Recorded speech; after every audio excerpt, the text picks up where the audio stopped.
Los cocodrilos pueden vivir hasta un siglo y comer una vez al año. 3 de cada 4 personas sobreviven cuando les cae un rayo. Un simple esquiador puede iniciar una avalancha. El pulpo tiene 3 corazones. Desde el espacio, el punto más luminoso de la Tierra es Las Vegas. Discovery en la escuela. Único proyecto de su tipo en Latinoamérica. La mejor herramienta para estudiantes y profesores. Guía para el profesor en discoveryinlaescuela.com. Discovery en la escuela. Solo en Discovery Channel. Algunas escenas de este programa han sido recreadas. Una casa en llamas en Carolina del Sur amenaza con ocultar evidencias de un asesinato por encargo. Cuando una segunda muerte es descubierta, la policía conecta ambos incidentes y sospecha que un grupo de empresarios ordenó las muertes para proteger sus intereses y ajustar cuentas. Los agentes deben usar sus propios trucos y contactos criminales para descubrir la verdad y detener la sangrienta conspiración.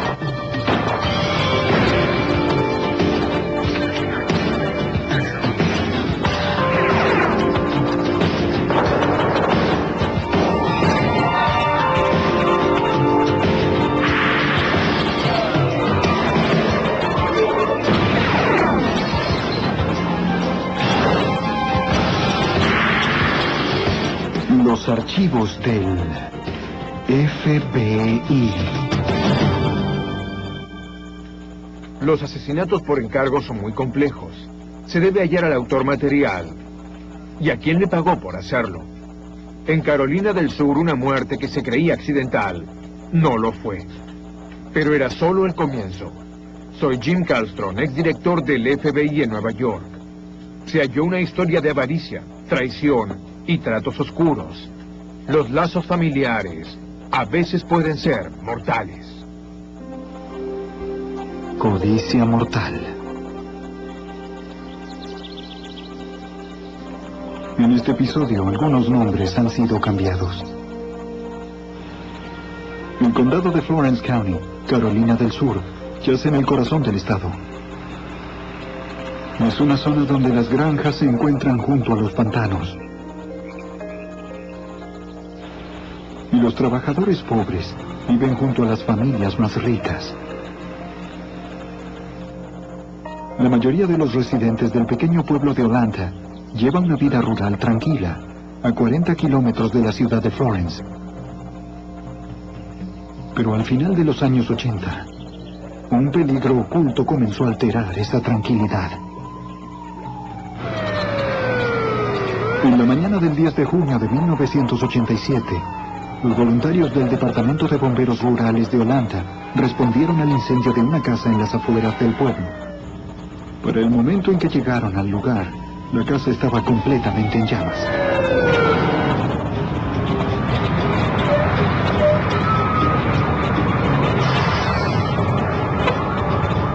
Era el hogar de William Graham, un acaudalado cultivador de tabaco muy conocido en la pequeña comunidad. Los bomberos lucharon por controlar las llamas, sabiendo que el anciano Graham vivía solo y podía encontrarse dentro.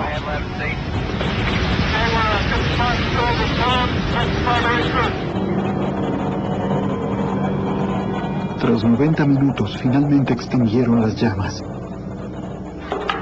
Los investigadores revisaron la casa y en el dormitorio hallaron el cuerpo de Graham yaciendo sobre la cama calcinada.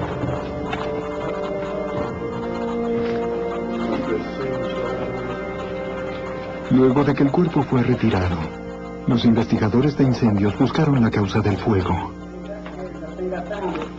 Los patrones de carbonización comenzaron en el dormitorio. Las pruebas con los químicos hechas en los muebles, pisos y paredes indicaron que no se usaron sustancias para alimentar a las llamas. Cerca del punto de origen del fuego había varias líneas de electricidad. Los investigadores creían que el incendio había sido causado por un cortocircuito en las líneas de electricidad de la casa.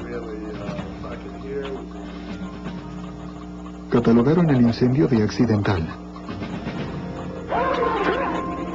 En la autopsia, un patólogo notó enormes heridas causadas por el fuego y restos de humo en los pulmones de la víctima. Decidió que no hacía falta realizar radiografías y concluyó que la muerte de Graham fue provocada por asfixia debido al envenenamiento con monóxido de carbono. El fiscal del condado, Dudley Seville, leyó acerca de esto en los periódicos locales.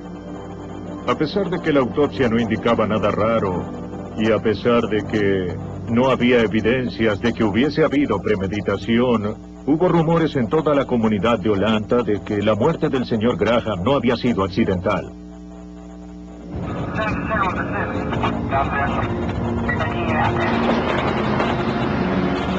Los investigadores del alguacil siguieron esos rumores, entrevistando a los vecinos y amigos de Graham.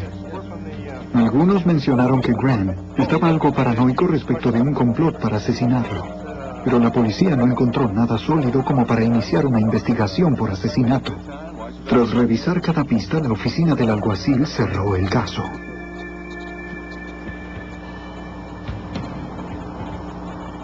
Pero 7 meses después, en enero de 1988, un cazador del vecino condado de Clarendon vio un montículo de tierra en un campo.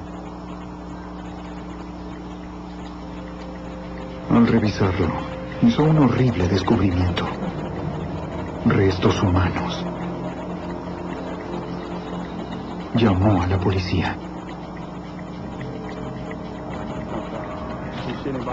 Los investigadores determinaron que el cuerpo había sido enterrado a solo 25 centímetros de profundidad y había sido desenterrado por animales carroñeros. No había evidencias en el lugar que indicaran quién era la víctima o cómo había muerto.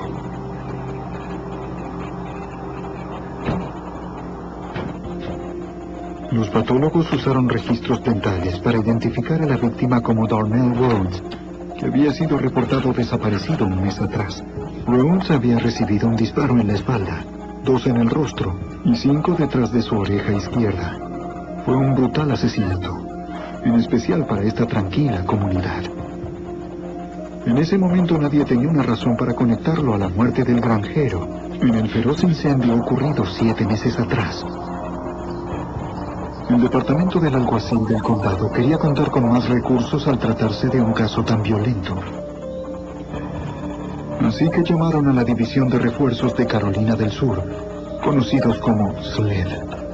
El teniente Gary Martin, uno de los expertos en investigaciones de los cuarteles del SLED en Colombia, sabía que debía estar listo para todo. Siempre hay que esperar lo inesperado. Las cosas no siempre son como aparentan ser. Y siempre hay circunstancias adicionales alrededor del caso.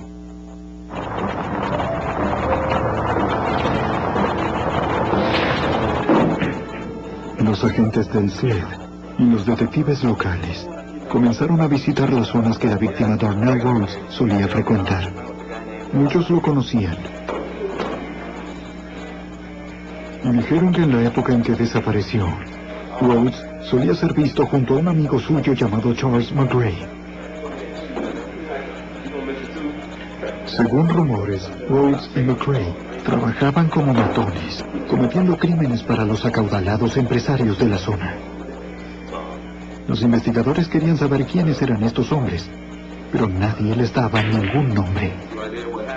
Mucha gente de la comunidad de Olathe declaró haber visto a Charles McGray junto a Rhodes el día anterior al de su desaparición.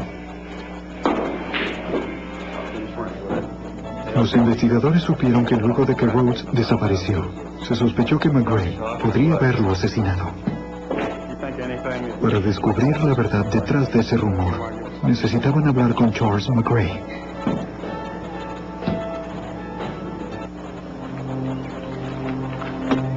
Al mismo tiempo, alguien presentó cargos por robo y agresión contra McGray, que no estaban relacionados con el caso Rhodes. Los detectives del condado de Clarendon decidieron arrestarlo por esos cargos, con la esperanza de que hablara acerca de Rhodes.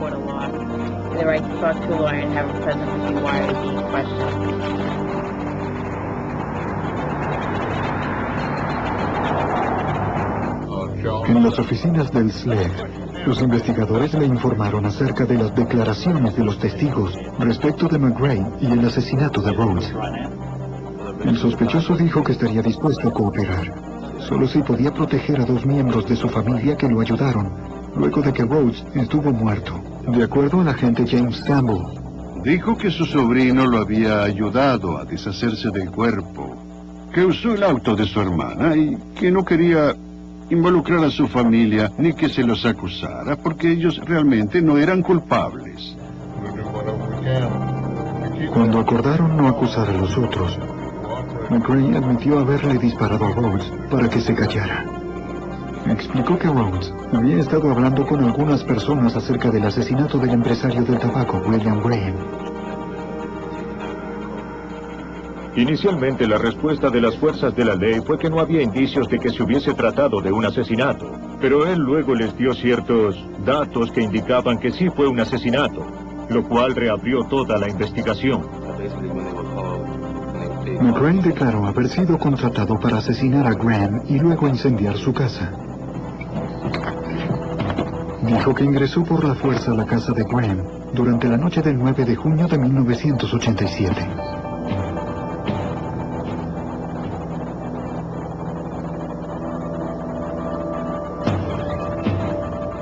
McRae encontró a Graham durmiendo en su cuarto.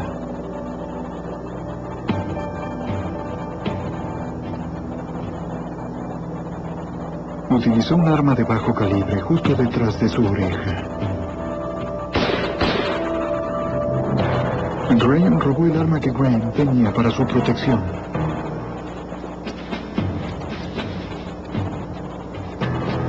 Para cubrir el crimen, colocó papeles de periódico bajo la cama y los encendió.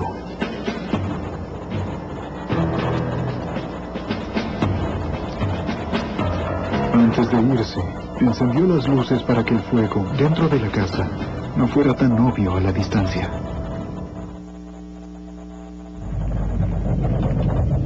Ya regresa los archivos del FBI. McRae vendió tanto el arma asesina como la que robó a un amigo.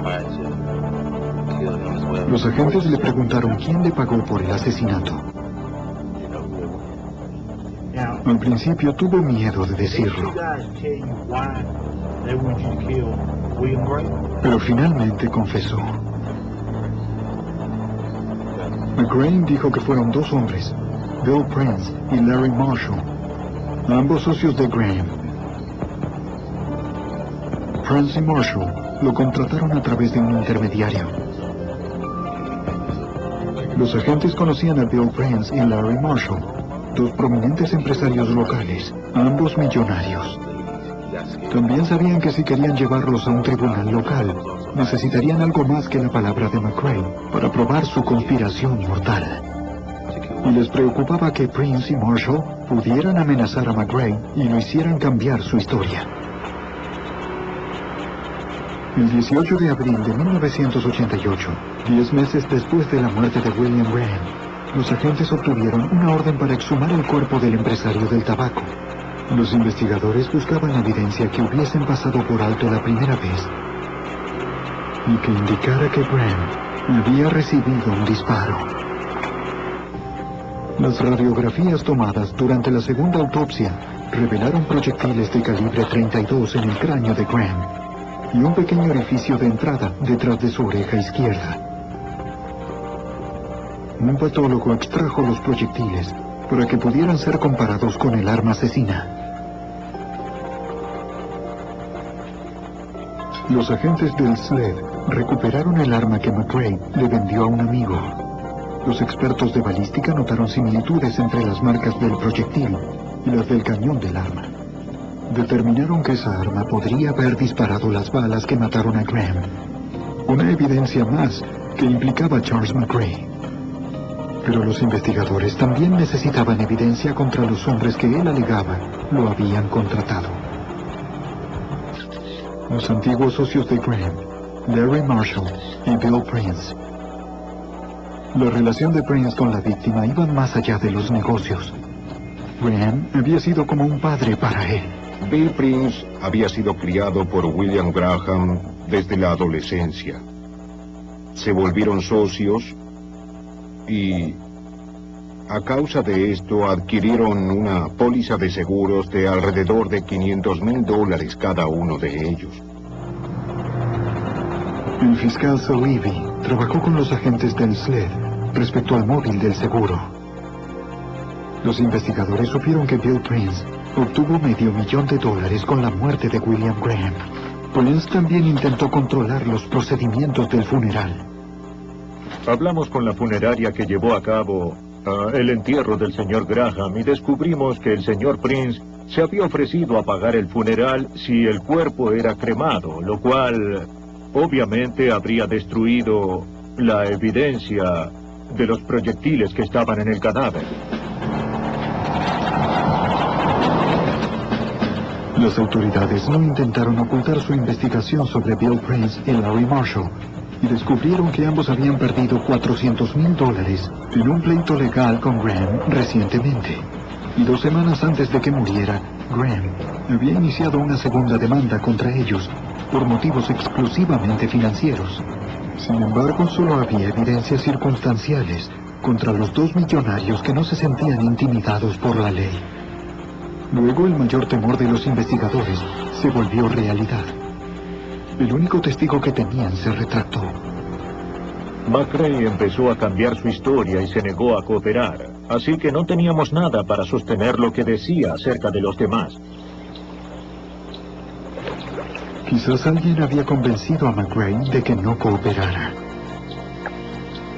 En todo caso, los investigadores necesitaban una nueva razón para ir tras Prince y Marshall. 8 meses después, un abogado le pidió a los agentes del SLED reunirse con él en el cementerio local. Dijo representar a un hombre llamado Fred Peachy Andrews, quien tenía información sobre el caso. Él sabe quién mató al señor Graham. Sí. ¿Cuál es su estado? Está muy nervioso, quiere protección. El agente del SLED, James Campbell. El abogado nos explicó que el señor Andrews temía por su vida porque sabía demasiado acerca del asesinato de William Graham.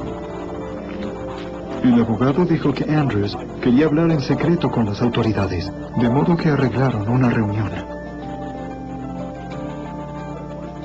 Al otro día, en un estacionamiento, Fred Andrews habló con los agentes James Campbell y Gary Martin. Dijo que solía controlar una operación de apuestas ilegales en su oficina y que a través de ella, Bill Prince y Larry Marshall le pidieron contratar a un asesino. Se acercaron a Peaches para que él lo hiciera o hallara a alguien que matara a William Graham, porque pensaban que Peaches tenía contactos en el bajo mundo, ya que manejaba casas de juego e iba y venía desde Las Vegas, cosas de esa naturaleza. Dijo que Prince le ofreció $20,000 por el asesinato, pero luego le dijeron que había contratado a Charles McRae para el trabajo. Cuando McRae empezó a hablar con los policías, Larry Marshall y Bill Prince comenzaron a llamar a Andrews, amenazándolo para que se callara. El fiscal Dudley Salivi. Lo amenazaron para que no revelara lo que sabía. Pero por el contrario, eso fue lo que hizo que acudiera a la ley. Andrews accedió a ayudarlos a obtener más evidencias contra Prince y Marshall y colocó una grabadora en el teléfono de su casa. Si los hombres lo llamaban otra vez, él estaría preparado. No pasó mucho tiempo antes de que Bill Prince lo llamara.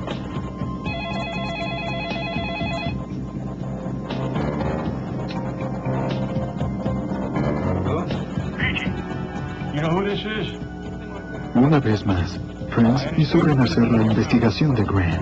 Dijo que sabía que Andrews estaba hablando con la policía y que él y Larry Marshall necesitaban asegurarse de que no los delataría. Pero esta vez lo habían grabado. Bill Prince le dijo a Fred Andrews que si es verdad lo que oí que le estás diciendo a la policía, mucha gente podría salir lastimada.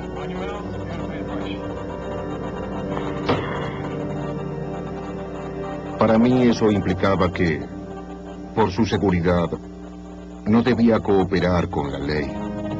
Reunimos toda la información que pudimos.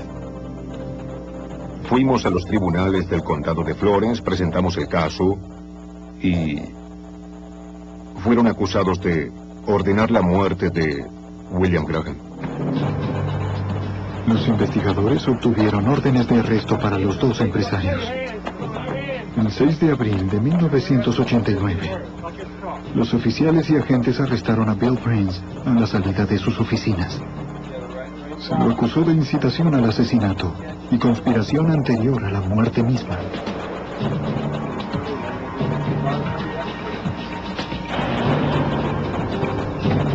Cuando Larry Marshall oyó que Prince había sido arrestado, intentó huir. Pero otros oficiales lo encontraron conduciendo hacia las afueras de la ciudad. Lo arrestaron bajo los mismos cargos y su conexión con la muerte de Graham. El 6 de mayo de 1991, en la corte del condado de Florence, comenzó el juicio contra Bill Prince, Charles McRae y Larry Marshall. El testigo clave era Fred Andrews. El señor Prince me llamó y me dijo que necesitaba que alguien fuera asesinado. Y dijo que ese hombre era William Graham. Testificó que Prince y Marshall se acercaron a él para que matara a Graham y luego lo amenazaron después de que McRae fue arrestado. 20,000. Sí. Gracias. No tengo más preguntas, su señoría. Puede retirarse. El jurado oyó acerca de la advertencia de los dos empresarios a Andrews para que no hablara a la policía acerca del asesinato.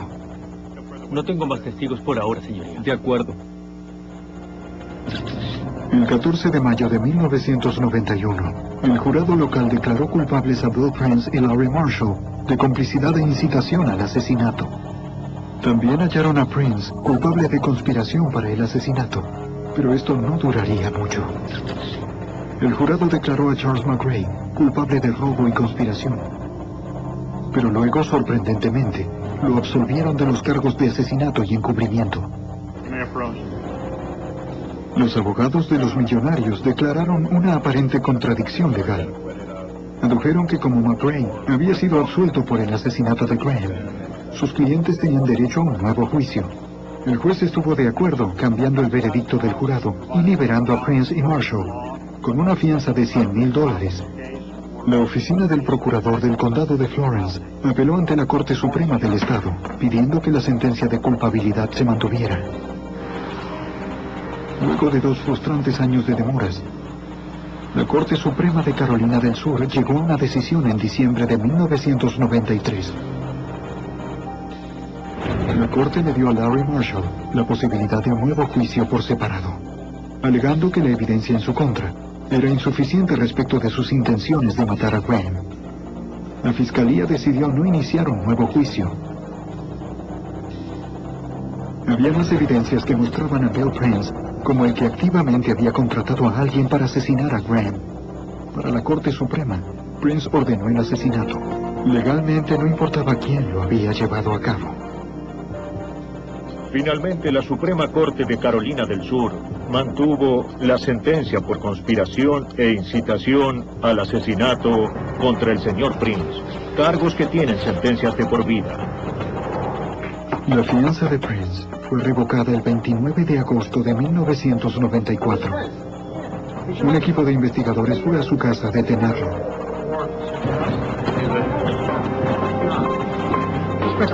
Debía quedarse allí a esperar la sentencia, pero su esposa dijo que hacía días que se había ido. Los agentes registraron su casa, pero no hallaron pistas de él ni de dónde podía estar. Tampoco estaba la camioneta de Prince, y los investigadores supieron que había vendido varias de sus propiedades por un valor de $190,000. Quería comenzar de nuevo y tenía dinero para escapar y planear un nuevo asesinato.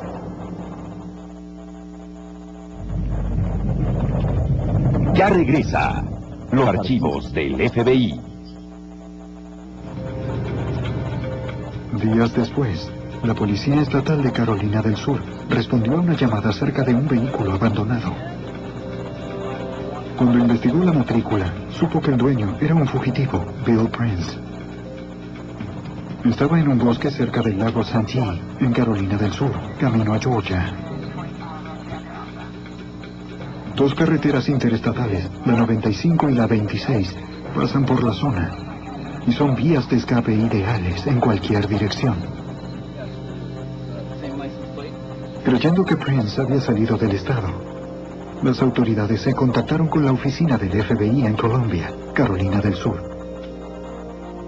El agente especial Joe Younger fue asignado al caso. La oficina del alguacil dijo que se había contactado con sus amigos y familiares y que ellos no sabían dónde estaba. Una vez que evitamos que una ley federal nos impidiera perseguirlo, comenzamos a buscar al señor Prince en todos los Estados Unidos. Necesitaban que la zona de búsqueda fuera más acotada. En ese momento supe que Bill Prince tenía un hermano, Tom Prince, que vivía en Wilmington, Carolina del Norte.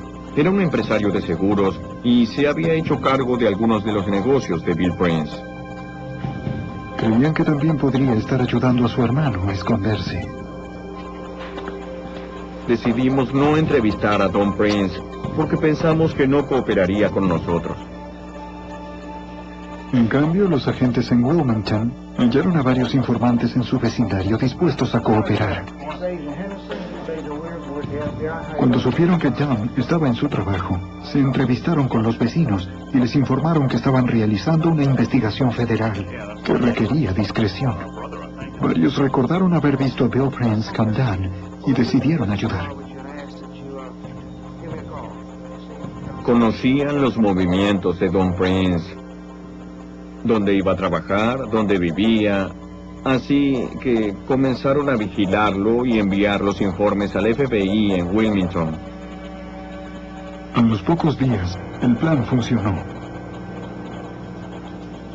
Un vecino vio a los hermanos Prince en el frente de la casa de Dan. Como lo prometió, se contactó con el FBI. Entonces la oficina del FBI en Wilmington me notificó que esta persona había visto a Bill Prince allí en la casa, en lo de su hermano.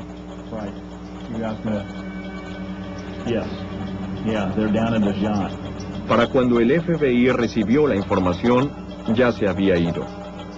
Los cursos de agua de Wilmington le provenían de vías de escape que pocos notarían. Los agentes mantuvieron su vigilancia sobre Tom Prince, esperando que los guiara hasta su hermano. Pero atrapar a un millonario fugitivo no era fácil. Bill Prince era más difícil de atrapar que los fugitivos comunes porque tenía recursos casi ilimitados. Bill Prince y Don Prince eran empresarios exitosos, tenían dinero, tenían autos, tenían barcos y aviones. Tenían contactos en el exterior y se movían constantemente. Y una vez que Bill Prince pudo obtener la ayuda de su hermano para ocultarse, esto dificultó aún más la persecución. El FBI recibió una información que decía que Bill Prince podría estar en Puerto Rico o en las Bahamas, podía estar en Wilmington, Carolina del Norte, o podía estar en Florida. Los agentes respondieron a todos estos datos en cada zona que fuera accesible por barco o por avión. Pero cada vez, Bill Prince se escapaba antes de que llegaran. Pronto el FBI notó que John, el hermano de Bill, estaba haciendo algo más que solo ocultarlo. También recibimos información que decía que Don Prince se había contactado con los testigos que testificaron contra Bill Prince tratando de que ellos se retractaran de sus testimonios para que Bill Prince obtuviera un nuevo juicio. Un intermediario de los Prince intentó que el testigo Fred Peachy Andrews firmara una declaración jurada donde decía que daría un nuevo testimonio. Pero Andrews no estaba interesado en cambiar su historia. No quiero firmar nada que tenga que ver con ustedes, amigos. ¿Lo han entendido? Realmente le convendría mucho. Debería observar esto. Sí, entiendo. Aunque mantuvo su testimonio. Pero Tom Prince convenció a otros 20 testigos que declararon contra su hermano de que firmaran las declaraciones. Andrews era el único que no lo hizo. En diciembre de 1994, ya hacían 4 meses que Bill Prince se había ido de Atlanta, en Carolina del Sur. Muchas veces su gente se había contactado con Peachy Andrews para que se retratara. Finalmente, una fría noche de diciembre, alguien intentó eliminarlo.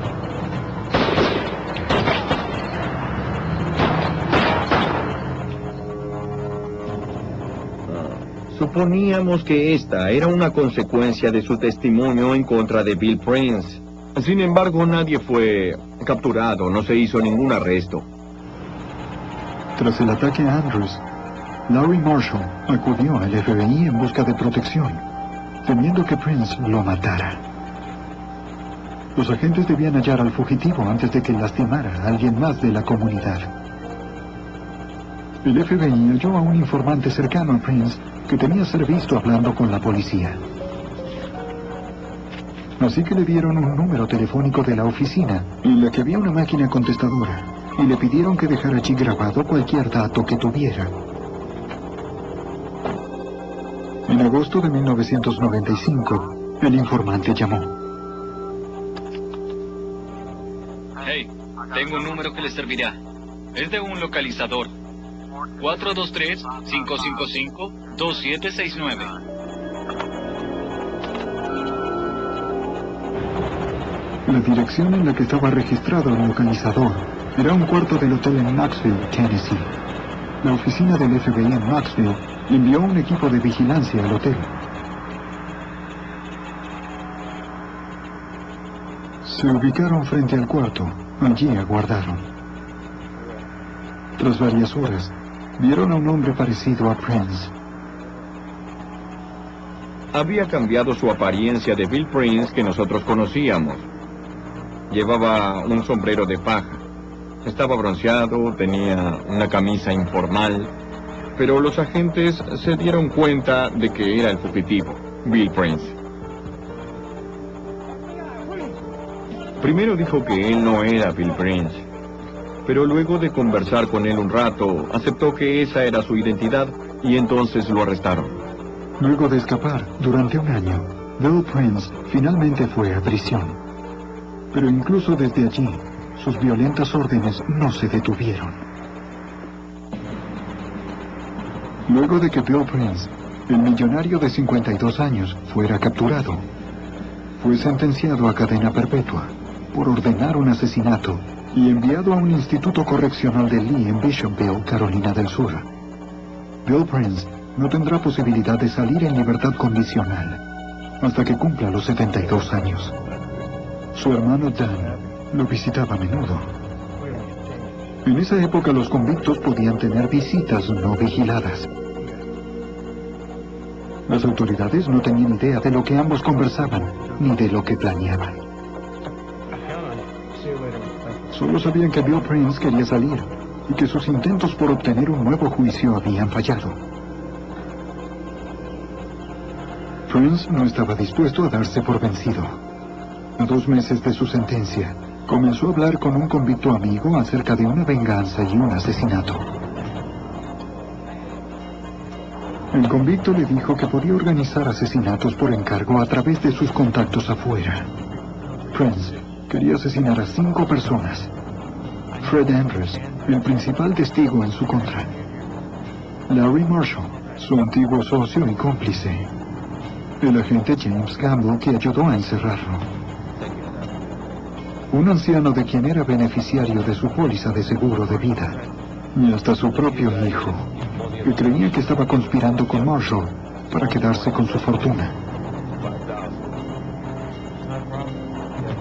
Pero Prince cometió un grave error. Ese convicto era un informante del FBI. Trabajaba para el agente especial Rob Weisenhofer de la oficina del FBI en Columbia, Carolina del Sur. Tener informantes dentro de la prisión es casi tan importante como tenerlos afuera, en las calles. Es primordial tener toda la información posible que provenga de la prisión. De modo que es importante mantener buenos contactos allí dentro y ellos hablan con los demás reclusos del lugar. Sabemos qué sucede hablando con los informantes. Esta fuente le dijo a Weisenhofer que Prince quería encargar 5 asesinatos. La historia era difícil de creer, ya que era algo muy increíble. La clase de historia que uno ve en la televisión o lee en los periódicos, pero que rara vez se produce en la vida real. Weisenhofer habló con el agente especial Joe Younger en Florence para preguntarle acerca de la historia de Prince. Joe enseguida dijo, eso encaja con todo lo que ha pasado, y no tengo dudas de que este sujeto lo intentará de nuevo.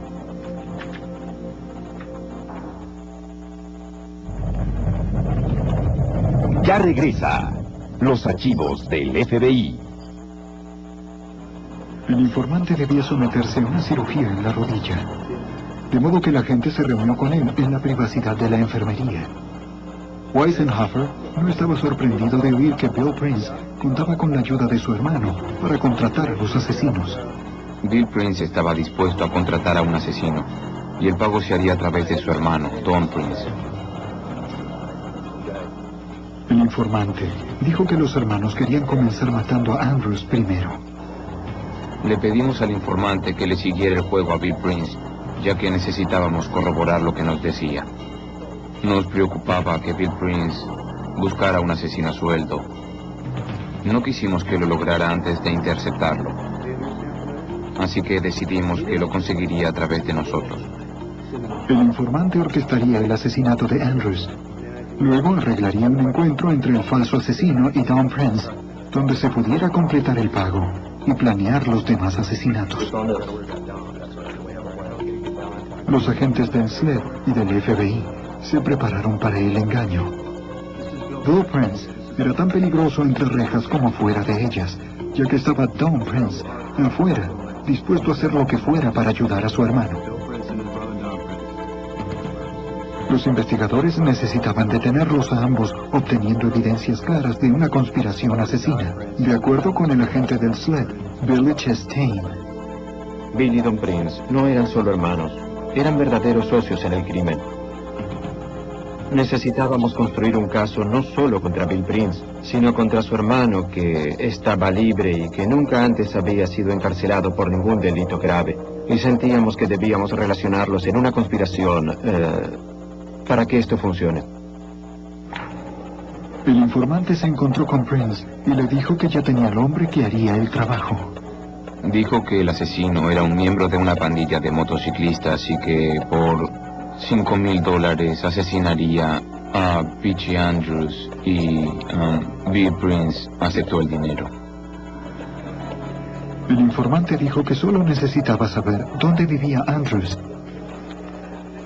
Bill le dibujó un mapa al informante. Luego nuestro hombre nos mandó el mapa por correo.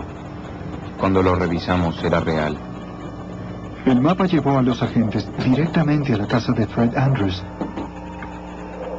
Una prueba más de la conspiración de los hermanos.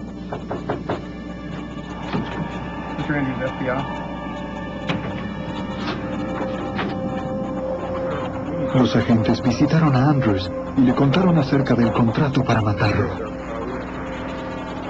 Le ofrecieron protección y le pidieron que cooperara con el engaño que estaban llevando a cabo. Necesitábamos algo para provocar una conversación entre el informante y Bill Prince, y decidieron que el mejor modo de hacerlo era diciéndole a Bill que el asesinato había sido consumado. Andrews accedió a proveerles las pruebas de que había sido asesinado. Los agentes montaron una fotografía que mostraba a Andrews como la víctima aparente de una ejecución. Le enviarían la foto a Bill Prince, diciéndole que el asesino la tomó luego de matarlo. Luego ocultarían a Andrews para apoyar la historia de su asesinato. En la enfermería de la prisión, los agentes le dieron la foto al informante y le colocaron un micrófono antes de su encuentro con Prince. Querían grabar a Prince acordando el pago para el asesino a través de su hermano. Hasta el momento tenían pocas pruebas en contra de Town Prince. Debíamos probarle a Bill que el asesinato había sido realizado para que su hermano entrara en escena, ya que realmente el eslabón oculto en todo este asunto era él. Este delincuente siempre había trabajado oculto en las sombras. El informante se reunió con Bill en el patio de la prisión, llevando la foto del falso asesinato. Pero había un problema. Prince dijo que no creía que el de la foto fuera P.J. Andrews. Decía que su barba lucía diferente. Una complicación más en un difícil caso.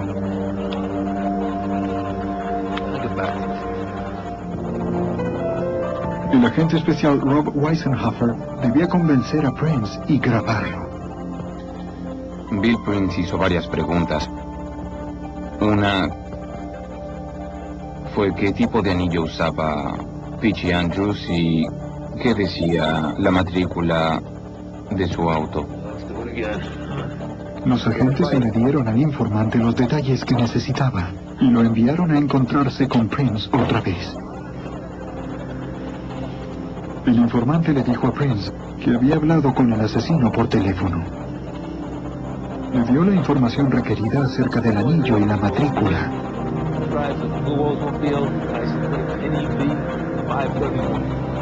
Prince aún se mantenía escéptico. Le dijo al informante que necesitaba más pruebas para estar convencido.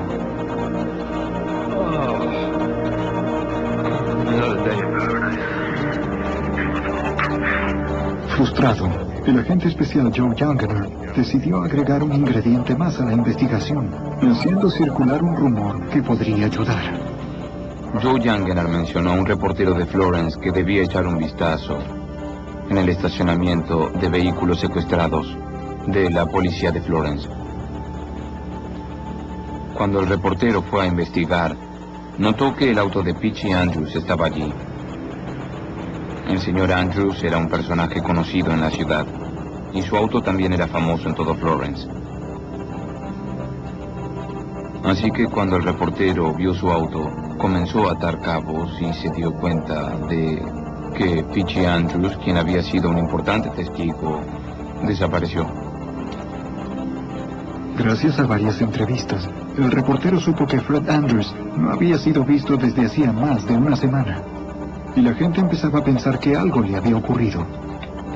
Lo que no sabían era que Andrews estaba escondido en una casa segura del FBI. El 14 de diciembre de 1995, el reportero publicó una historia acerca de la desaparición de Andrews. Cuando Town Prince leyó la columna, se la llevó a su hermano Bill. Se apartaron en la sala de visitas, y fue obvio que no querían que nadie oyera de lo que estaban hablando. Parecía que Bill Prince estaba finalmente convencido de que Andrews había sido asesinado.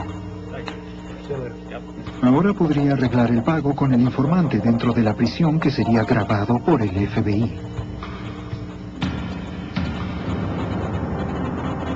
Don Prince abandonó el correccional y condujo a través de la carretera 20 a una zona de descanso a unos 105 kilómetros del correccional de Lee, donde se le dijo que buscara a un sujeto con aspecto de motociclista en la zona de comidas. Ese motociclista era, de hecho, un agente del SLED. Situamos al agente encubierto en una mesa solo y alejado del tráfico y de la gente. No sabíamos cómo reaccionaría Don Prince cuando fuera arrestado. Él siempre llevaba un arma consigo. Otros agentes observaban desde un área cercana para filmar el encuentro y realizar el arresto. La reunión debía ser a las 5 de la tarde. La contraseña acordada era que Town Prince le preguntara hacia dónde quedaba Turbeville, un pueblo al otro lado del estado. A las 5:20, el sujeto se aproximó.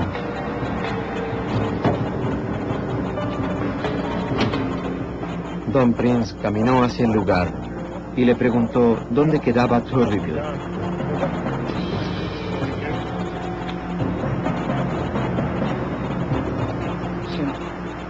El agente especial Weisenhofer simulaba ser un conductor usando el teléfono. El agente Chastain y los demás se prepararon para moverse a su señal. Nuestra señal era que cuando el agente especial Weisenhofer dejara caer el teléfono, todos nos aproximaríamos a Don Prince. El agente encubierto dijo que estaba listo para cometer el próximo asesinato contra Larry Marshall. Pero Prince le dijo que querían esperar hasta que las cosas se calmaran.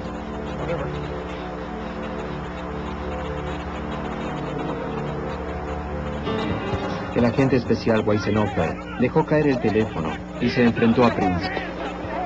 Cuando llegué, Don Prince levantó sus manos, pero colocó su mano izquierda en el bolsillo. En ese momento, nos arrojamos sobre él y lo arrestamos.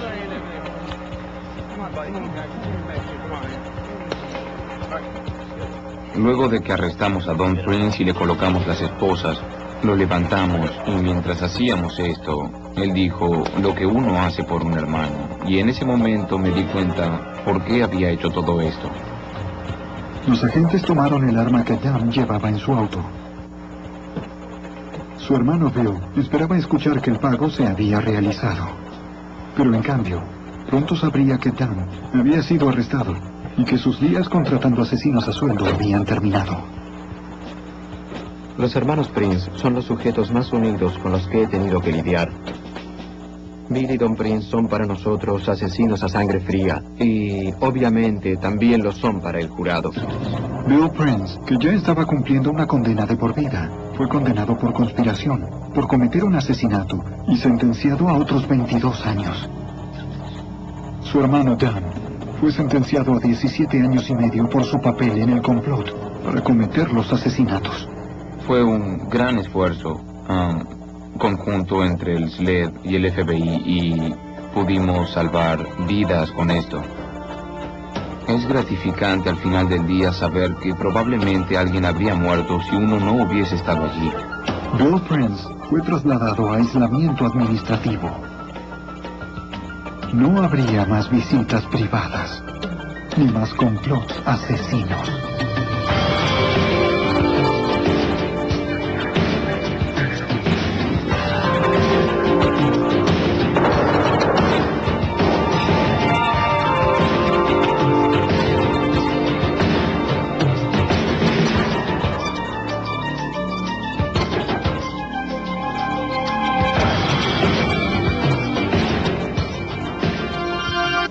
Los cursos de agua de Wilmington le provenían de vías de escape que pocos notarían.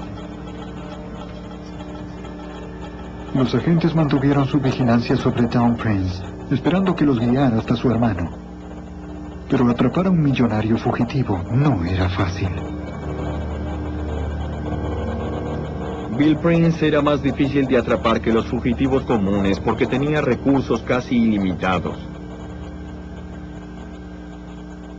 Bill Prince y Don Prince eran empresarios exitosos, tenían dinero, tenían autos, tenían barcos y aviones. Tenían contactos en el exterior y se movían constantemente. Y una vez que Bill Prince pudo obtener la ayuda de su hermano para ocultarse, esto dificultó aún más la persecución.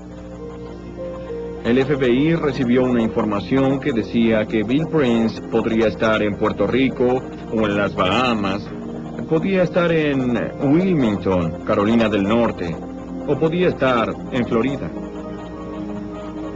Los agentes respondieron a todos estos datos en cada zona que fuera accesible por barco o por avión. Pero cada vez, Bill Prince se escapaba antes de que llegaran. Pronto el FBI notó que Jan, el hermano de Bill, estaba haciendo algo más que solo ocultarlo.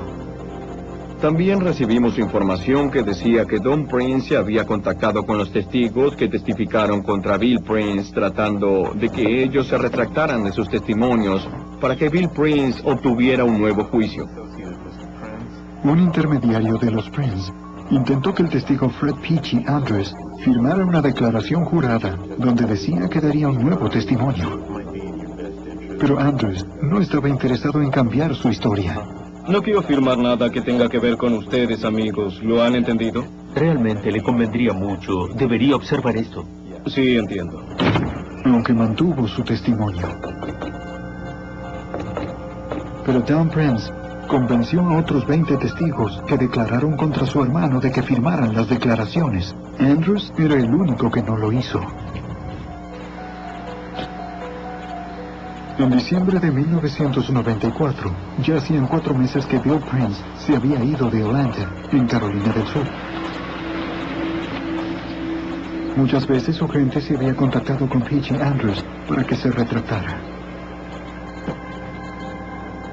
Finalmente, una fría noche de diciembre, alguien intentó eliminarlo.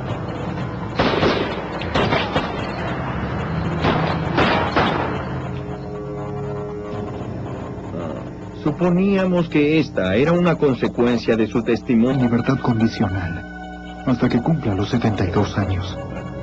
Su hermano Dan lo visitaba a menudo.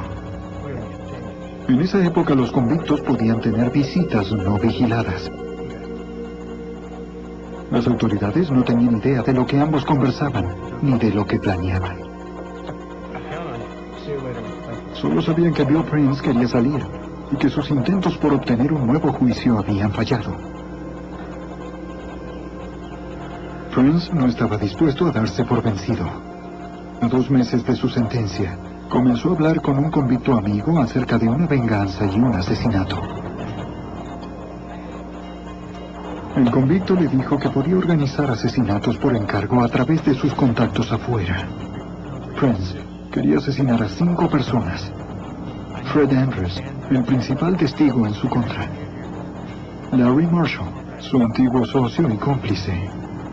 El agente James Gamble, que ayudó a encerrarlo. Un anciano de quien era beneficiario de su póliza de seguro de vida. Y hasta su propio hijo, que creía que estaba conspirando con Marshall para quedarse con su fortuna. Pero Prince cometió un grave error. Ese convicto era un informante del FBI. Trabajaba para el agente especial Rob Weisenhofer, de la oficina del FBI en Columbia, Carolina del Sur.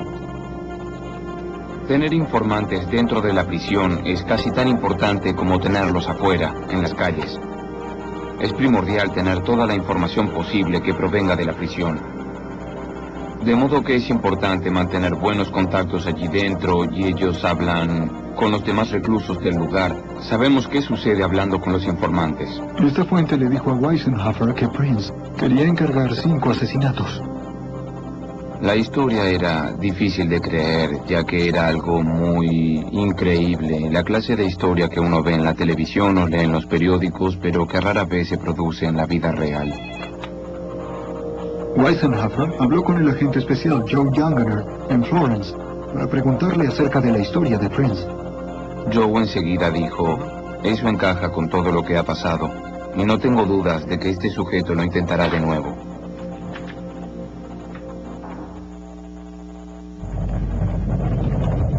Ya regresa los archivos del FBI.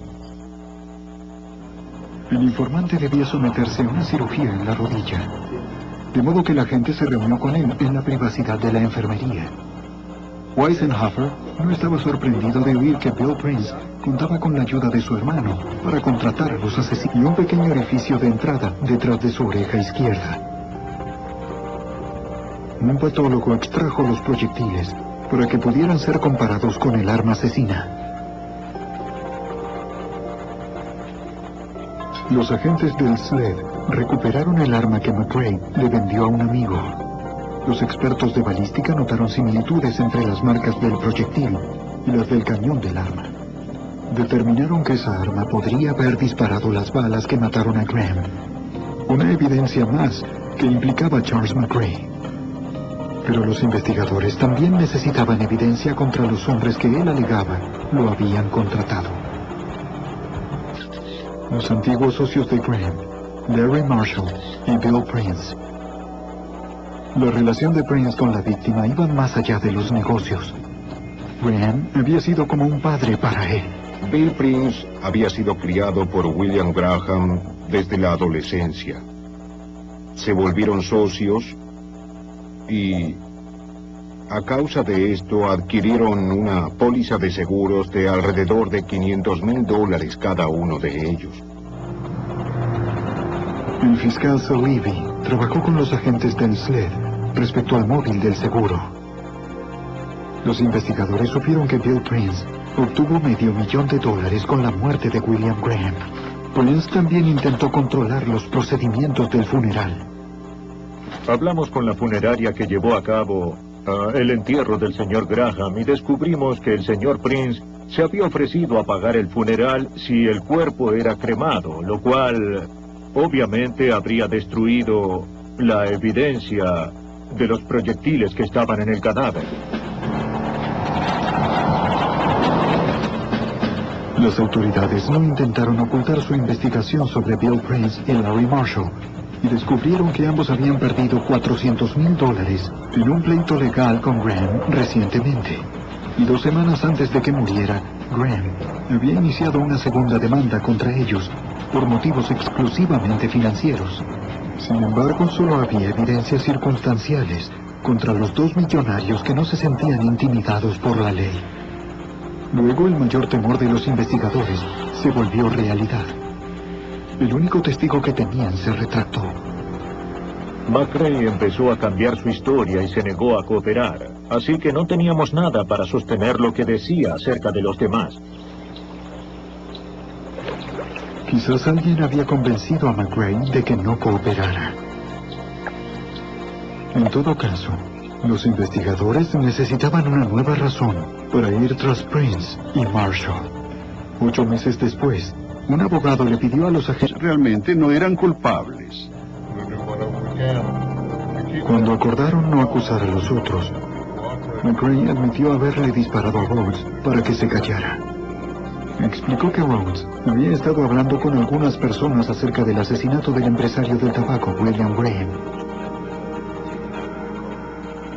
Inicialmente, la respuesta de las fuerzas de la ley fue que no había indicios de que se hubiese tratado de un asesinato, pero él luego les dio ciertos datos que indicaban que sí fue un asesinato, lo cual reabrió toda la investigación. McRae declaró haber sido contratado para asesinar a Graham y luego incendiar su casa. Dijo que ingresó por la fuerza a la casa de Graham durante la noche del 9 de junio de 1987.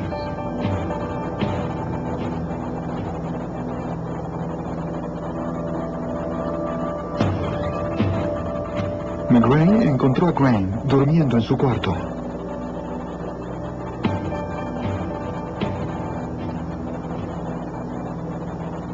Utilizó un arma de bajo calibre justo detrás de su oreja. Graham robó el arma que Graham tenía para su protección.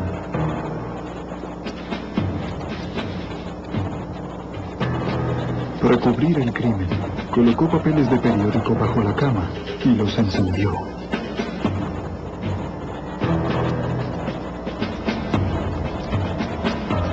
Antes de irse, encendió las luces para que el fuego dentro de la casa no fuera tan obvio a la distancia.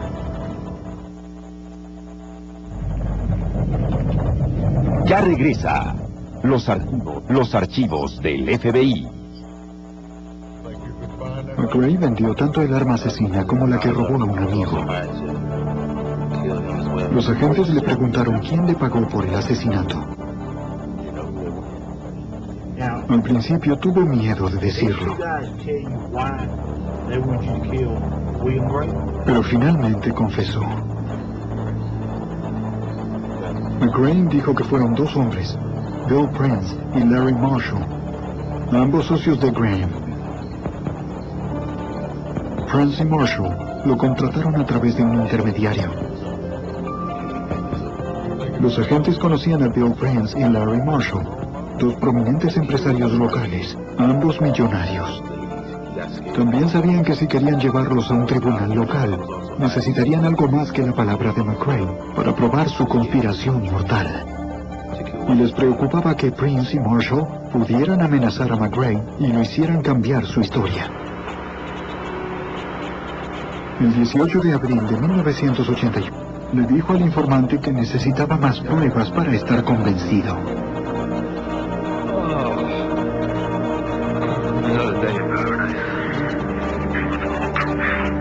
Frustrado, el agente especial Joe Younger decidió agregar un ingrediente más a la investigación, haciendo circular un rumor que podría ayudar.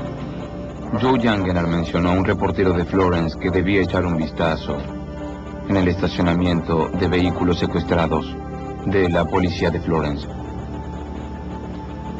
Cuando el reportero fue a investigar, notó que el auto de Peachy Andrews estaba allí. El señor Andrews era un personaje conocido en la ciudad, y su auto también era famoso en todo Florence. Así que cuando el reportero vio su auto, comenzó a atar cabos y se dio cuenta de que Peachy Andrews, quien había sido un importante testigo, desapareció.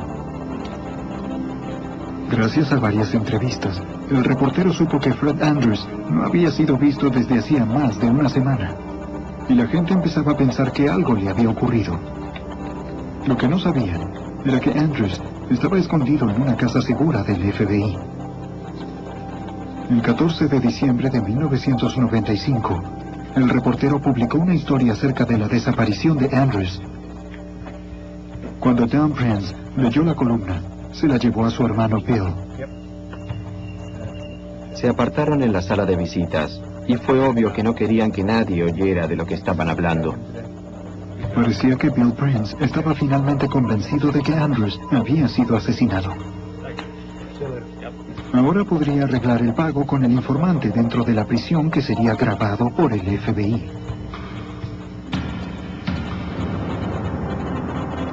Don Prince abandonó el correccional y condujo a través de la carretera 20 a una zona de descanso a unos 105 kilómetros del correccional de Lee, donde se le dijo que buscara a un sujeto con aspecto de motociclista en la zona de comidas.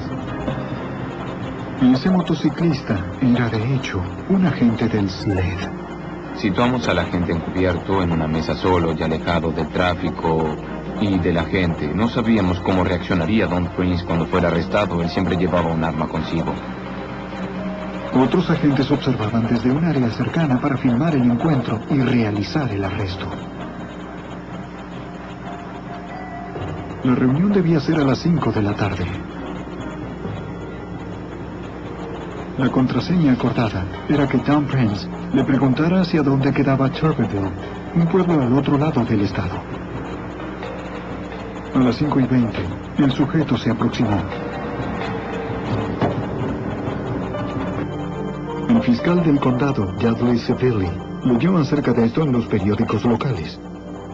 A pesar de que la autopsia no indicaba nada raro, y a pesar de que no había evidencias de que hubiese habido premeditación, hubo rumores en toda la comunidad de Olathe de que la muerte del señor Graham no había sido accidental.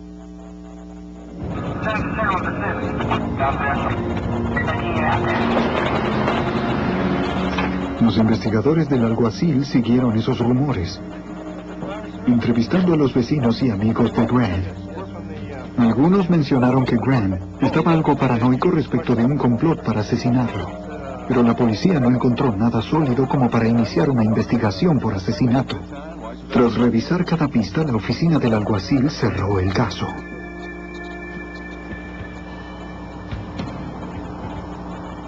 Pero 7 meses después, en enero de 1988, un cazador del vecino condado de Clarendon vio un montículo de tierra en un campo. Al revisarlo, hizo un horrible descubrimiento: restos humanos. Llamó a la policía. Los investigadores determinaron que el cuerpo había sido enterrado a solo 25 centímetros de profundidad y había sido desenterrado por animales carroñeros. No había evidencias en el lugar que indicaran quién era la víctima o cómo había muerto.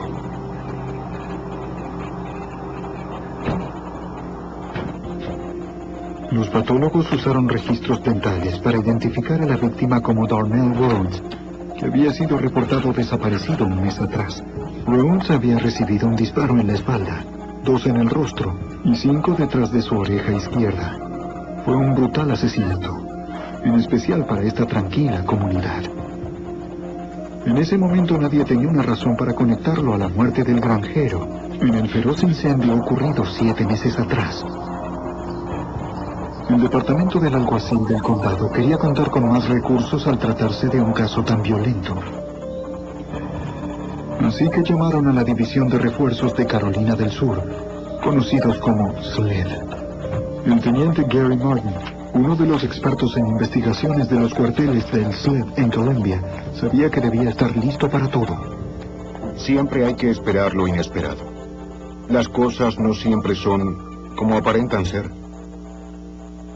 Y siempre hay circunstancias adicionales alrededor del caso. Pero atrapar a un millonario fugitivo no era fácil. Bill Prince era más difícil de atrapar que los fugitivos comunes porque tenía recursos casi ilimitados.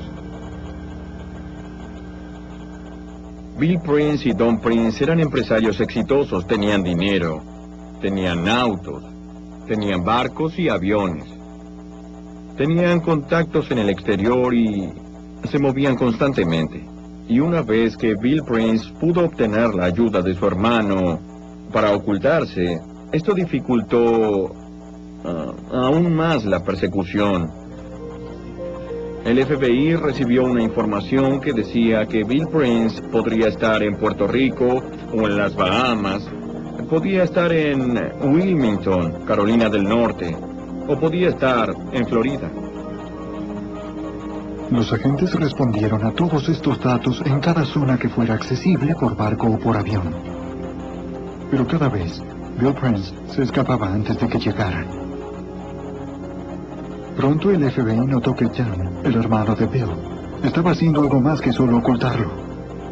También recibimos información que decía que Don Prince se había contactado con los testigos que testificaron contra Bill Prince tratando de que ellos se retractaran de sus testimonios para que Bill Prince obtuviera un nuevo juicio. Un intermediario de los Prince intentó que el testigo Fred Peachy Andrews firmara una declaración jurada donde decía que daría un nuevo testimonio. Pero Andrews no estaba interesado en cambiar su historia. No quiero firmar nada que tenga que ver con ustedes, amigos. ¿Lo han entendido? Realmente le convendría mucho. Debería observar esto. Sí, entiendo. Aunque mantuvo su testimonio. Pero Don Prince convenció a otros 20 testigos que declararon contra su hermano de que firmaran las declaraciones. Andrews era el único que no lo hizo. En diciembre de 1994, ya hacían 4 meses que Bill Prince se había ido de Atlanta, en Carolina del Sur. Muchas veces su gente se había contactado con Peachy Andrews para que se retractara. Finalmente, una fría noche de diciembre, alguien intentó eliminarlo.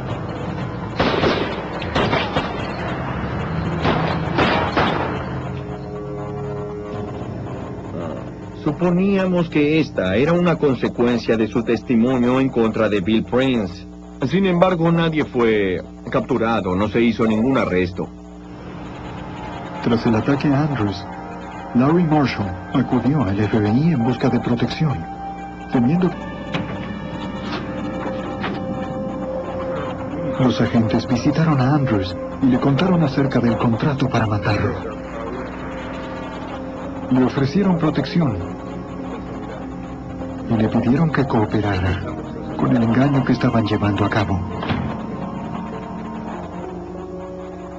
Necesitábamos algo para provocar una conversación entre el informante y Bill Prince, y decidieron que el mejor modo de hacerlo era diciéndole a Bill que el asesinato había sido consumado.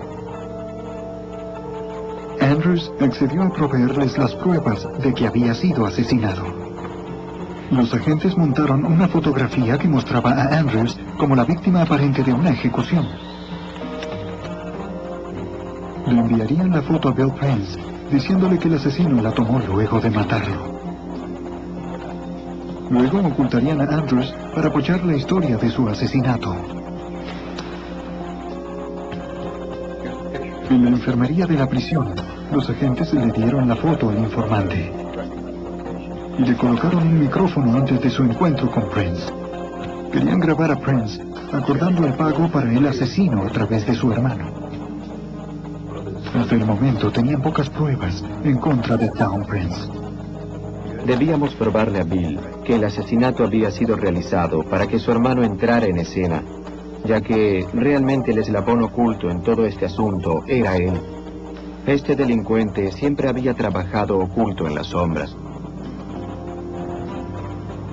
El informante se reunió con Bill en el patio de la prisión, llevando la foto del falso asesinato. Pero había un problema. Prince dijo que no creía que el de la foto fuera Peachy Andrews. Decía que su barba lucía diferente.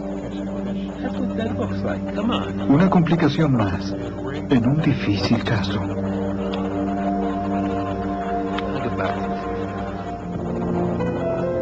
El agente especial Rob Weisenhofer debía convencer a Prince y grabarlo.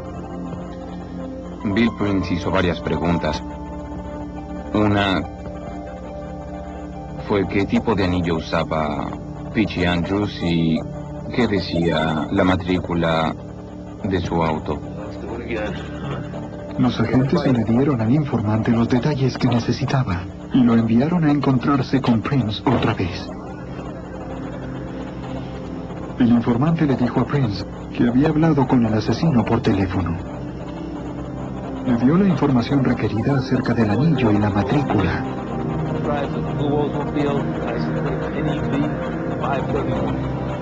Prince aún se mantenía ese tenerlos a ambos, obteniendo evidencias claras de una conspiración asesina, de acuerdo con el agente del SLED, Billy Chastain. Bill y Don Prince no eran solo hermanos, eran verdaderos socios en el crimen. Necesitábamos construir un caso no solo contra Bill Prince, sino contra su hermano que estaba libre y que nunca antes había sido encarcelado por ningún delito grave. Y sentíamos que debíamos relacionarlos en una conspiración para que esto funcione. El informante se encontró con Prince y le dijo que ya tenía al hombre que haría el trabajo. Dijo que el asesino era un miembro de una pandilla de motociclistas y que por $5,000 asesinaría a Peachy Andrews y Bill Prince aceptó el dinero. El informante dijo que solo necesitaba saber dónde vivía Andrews. Bill le dibujó un mapa al informante. Luego nuestro hombre nos mandó el mapa por correo. Cuando lo revisamos era real. El mapa llevó a los agentes directamente a la casa de Fred Andrews. Una prueba más de la conspiración de los hermanos.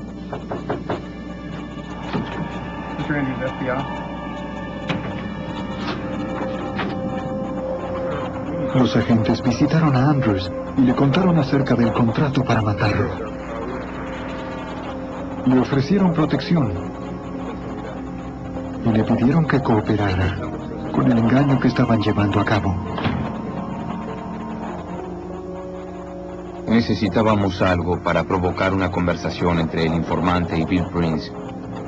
Y decidieron que el mejor modo de hacerlo era diciéndole a Bill que el asesinato había sido consumado. Andrews accedió a proveerles las pruebas de que había sido asesinado. Los agentes montaron una fotografía que mostraba a Andrews como la víctima aparente de una ejecución. Le enviarían la foto a Bill Prince, diciéndole que el asesino la tomó luego de matarlo. Luego ocultarían a Andrews para apoyar la historia de su asesinato. En la enfermería de la prisión, los agentes le dieron la foto al informante y le colocaron un micrófono antes de su encuentro con Prince. Querían grabar a Prince acordando el pago para el asesino a través de su hermano. Hasta el momento tenían pocas pruebas en contra de Town Prince. Debíamos probarle a Bill que el asesinato había sido realizado para que su hermano entrara en escena, ya que realmente el eslabón oculto en todo este asunto era él. Y le pidieron que cooperara con el engaño que estaban llevando a cabo. Necesitábamos algo para provocar una conversación entre el informante y Bill Prince. Y decidieron que el mejor modo de hacerlo era diciéndole a Bill que el asesinato había sido consumado. Andrews accedió a proveerles las pruebas de que había sido asesinado. Los agentes montaron una fotografía que mostraba a Andrews como la víctima aparente de una ejecución. Le enviarían la foto a Bill Prince, diciéndole que el asesino la tomó luego de matarlo. Luego ocultarían a Andrews para apoyar la historia de su asesinato. En la enfermería de la prisión, los agentes le dieron la foto al informante y le colocaron un micrófono antes de su encuentro con Prince. Querían grabar a Prince acordando el pago para el asesino a través de su hermano. Hasta el momento tenían pocas pruebas en contra de Dawn Prince. Debíamos probarle a Bill que el asesinato había sido realizado para que su hermano entrara en escena, ya que realmente el eslabón oculto en todo este asunto era él. Este delincuente siempre había trabajado oculto en las sombras. El informante se reunió con Bill en el patio de la prisión, llevando la foto del falso asesinato. Pero había un problema. Prince dijo que no creía que el de la foto fuera P.J. Andrews. Decía que su barba lucía diferente. Una complicación más en un difícil caso.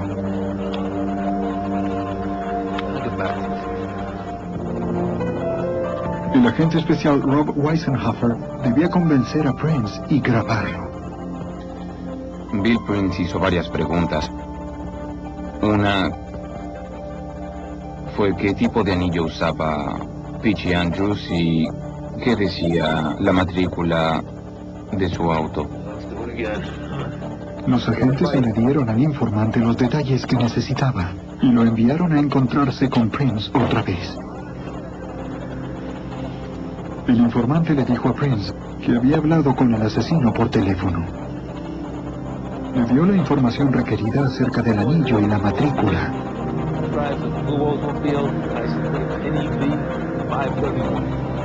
Prince aún se mantenía escéptico. Le dijo al informante que necesitaba más pruebas para estar convencido.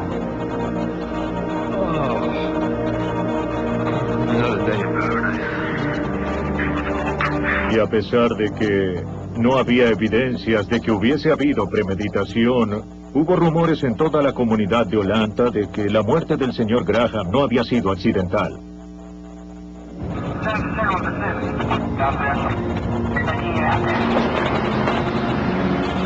Los investigadores del alguacil siguieron esos rumores, entrevistando a los vecinos y amigos de Grant.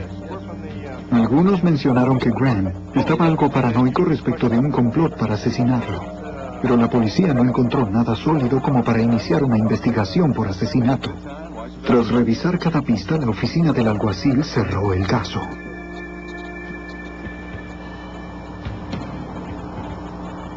Pero 7 meses después, en enero de 1988, un cazador del vecino condado de Clarendon vio un montículo de tierra en un campo.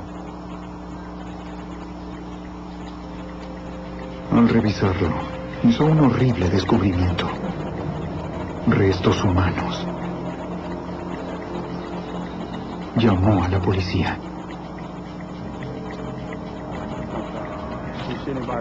Los investigadores determinaron que el cuerpo había sido enterrado a solo 25 centímetros de profundidad y había sido desenterrado por animales carroñeros. No había evidencias en el lugar que indicaran quién era la víctima o cómo había muerto.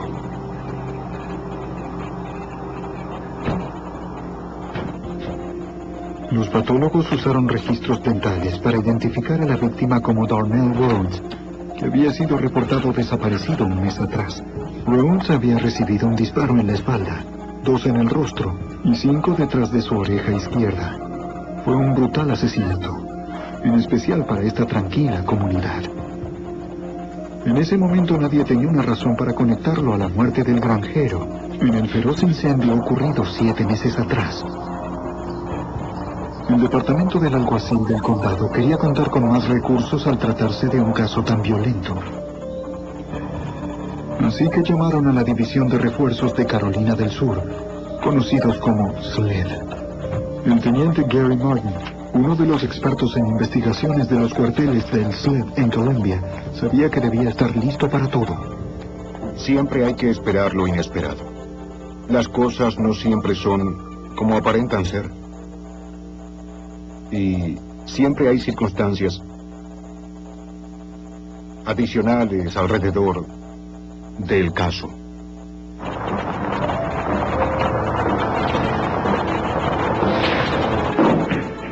Los agentes del SLED y los detectives locales comenzaron a visitar la zona